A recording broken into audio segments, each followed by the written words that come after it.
never have enough time to play at all. You know everybody wants to walk in someone else's shoes. Everyone's forgotten who they are. Such a crime to waste his time away. Such a low-down, goddamn dirty thing. There's a man that I know who works his fingers to the bone. Never gets to spend any time at home at all. He's working, slaving all day, watching his life skedaddle away. Another life that's bound to fade away. Such a crime to waste his time away. Hello, model railroaders and rail fans. Welcome back to another episode of Otter Creek and Rio Grande, where I'm still working on staging the never-ending project. You can see I've got a lot of work ahead of me. What I think I'm going to do is I'm going to go ahead. I've got this connected already. I think I'm going to go ahead and get the reverse loop put in, and then get the track from the west ladder connected to the east ladder via the top track, which is my bypass track and the entrance to the storage yard and engine tracks. So I've got a lot to do, and I'm going to get started on it. I'm going to film what I can, because this is pretty tedious and involved, so I don't know how much of it I'll get on camera, but stick around and see how it progresses.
something like 12 hours later, finally managed to get the reverse loop complete. So I've got it working all the way back from here, the top loop, the paisley looking thing there, through the yard ladder all the way around. Took me way longer than it should have, but everything's pretty smooth and runs good. I've got pretty large gaps here, and the way I do that is, if you're going to do anything on a radius, you lay the track straight. You take out enough ties that your rail joints will move as you bend it. So you have to remove some ties. I probably removed more than I needed to. But my plan is to go in with some PCs here and solder them in between for added extra strength around the radius there. Do that. And I'm also going to do the same thing in here. I probably haven't mentioned that, but everywhere where there's a large gap of no support underneath the rail, I'm going to go in there with some PC ties and make sure that everything's nice and solid. So I'm going to call it quits tonight and get started on making the ladder complete tomorrow.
you can see my wood block of parallel track creation.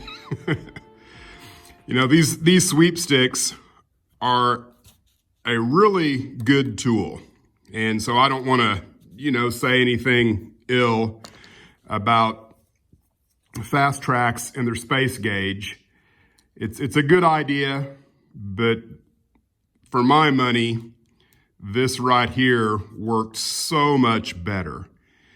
And, you know, in my case, when I'm working on the staging yard here, nearly everything is at a radius and an unknown radius. So, and this may even still be a little bit too wide to work the way I want it to, but that's okay because I made plenty so that I can cut another one even thinner that I can manipulate around my curves the way I want to. I'm going to get started laying some track now.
What's your issue? Look at you, you're filthy. You've been rolling in the dirt? Just to go sit in the comfy chair. Go sit in the comfy chair. All right, I just had one of those moments when you're working along and you realize that you might be doing something that's going to cause you a little more work later down the road. So I stopped, had a cup of coffee, and thought about it. And so one of the things that I want to do is create a dead section of track here at the end of each of these staging tracks so that when a locomotive pulls in, it can lose power because I can turn it off with a toggle switch. That'll prevent anything from going off down the tracks that you don't want to go off down the tracks. And I just think it's a good idea. So the problem is I have already put some insulated rail joiners at the end of these turnouts here because I also want each of my yard tracks to be block detected. The problem with that is this area here on these turnouts is not powered. So I would have to run a drop here in addition to running a drop here and also a drop on the rest of there. So you're talking about 3 feeder drops, and doing one just for this area doesn't really make sense. So I think I need to put in metal rail joiners here and then backfeed the power into here. So I think that's a good idea. And luckily I haven't gotten far enough along that it will cause me any problems because I haven't joined anything down here. So it'll be pretty easy to take care of. Worthless. Why don't you do something? Catch a mouse. Don't talk to me that way. Go catch a mouse.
hours have gone by and you can see what I've managed to get accomplished. Got everything on this end is put in place, all but like maybe the last 2 or 3 inches of each of those sections of track. Now, in full transparency, all the video that you saw of me creating the track alignment tool, the space gauge, that was this tool here, which ended up being 1 7/16 inches. What in the world? Cat fight. So this tool did not work. And you know, what I'm guilty of more than anything else was not actually paying attention to NMRA standards. What I should have done is looked at, you know, minimum spacing between tracks for anything on a radius, because all that information's out there. I don't know why I didn't do that. I eyeballed it. I thought it looked like it was gonna work. So, you know, don't do like me. Actually put things together and know what spacing your track needs to be before you end up spending a half a day taking things apart and putting it back together again. So what I ended up doing was creating this, which is a 2-inch spacing. And you know, it wasn't too terribly bad. I managed to go in and was able to take up all of the track spikes, you know, except for like the last 2 that I left on, and then just use this tool and realign things. Now I'll point out that I'm still real tight here. My envision is never to have more than 1 train in the reverse loop at any given point in time anyway. So I'm probably gonna leave that just because I just can't imagine ever having 2 trains. Well, crap. Now I'm gonna have obviously trains in the staging yard at the same time. So, and that's just gonna be that one little area right in here that it could cause a problem. So, but I think I'm gonna be okay. I'm gonna go in, have an adult beverage, and think about another problem that I've run across, and I'll probably show you what's going on there in the next video segment.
As you can see, I've lit the track up from this switch back here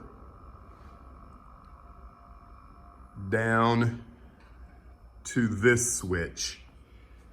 Now, this switch is dead from the frog on. So my power stops here.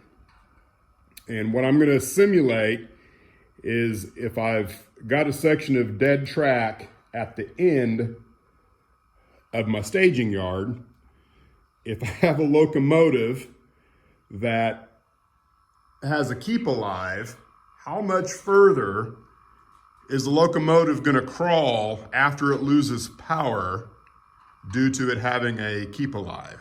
So that's something I wanna simulate.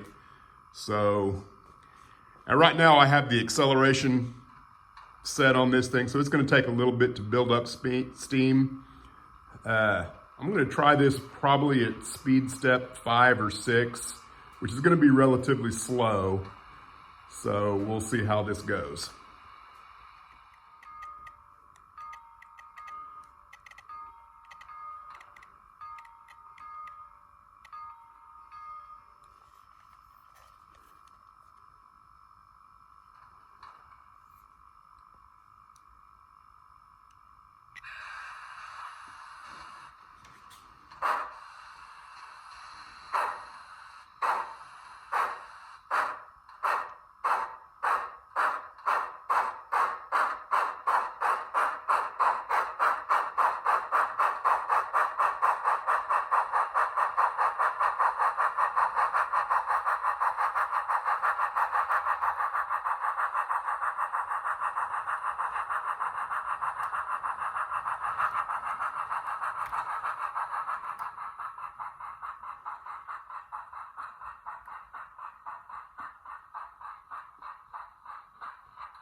All right, let's measure that.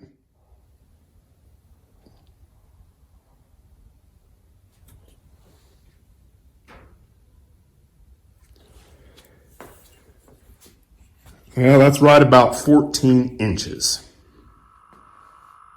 So I'm going to try this again. This time I'm going to remove the acceleration rate and try it a little bit faster. I don't really know how fast I'll actually be going through the staging yard or the reverse loop for that matter. You know, if I can negotiate it at mainline speed, which I figure would be a scale, I don't know, 35, 45 mile an hour, something like that. All that stuff I will figure out much later on once I've got some running room. So that's what I'm going to do. I'm going to try it again without the acceleration rate and do it a little quicker.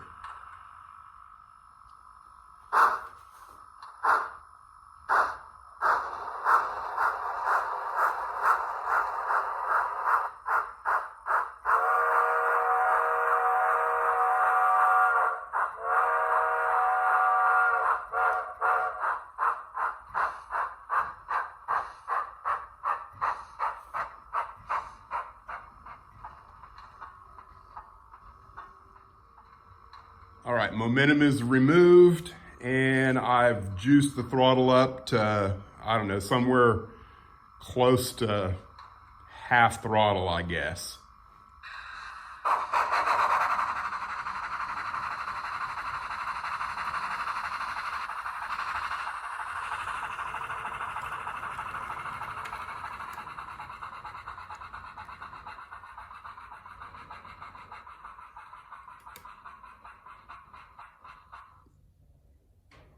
All right, let's measure that.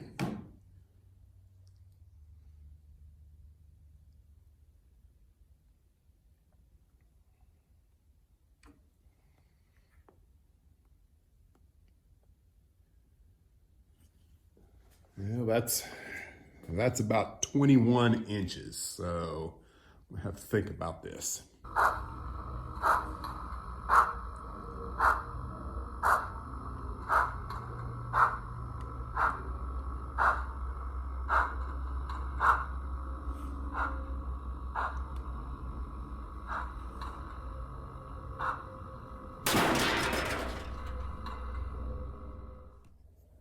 All right, as you can see, this is not going to work either. So, got a lot of things to consider here, which this changing the radius on this is not going to be that big of a deal. I just got to take up this track right here a little bit, and I got plenty of room. I can move it over, and then I can put in something here that kind of goes maybe up higher than the top of an engine that will protect any cords. So that's not gonna be any big deal. I got a lot to consider though when it comes to whether or not I'm actually going to create a section of dead track. I'm just gonna have to think about that and take some measurements and figure out exactly how many cars will fit on a track.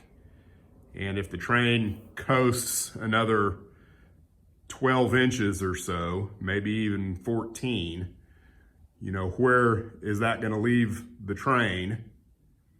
And of course, if you have a locomotive that doesn't have a keep alive, it's going to stop in its tracks right there, which would affect where the cars would be.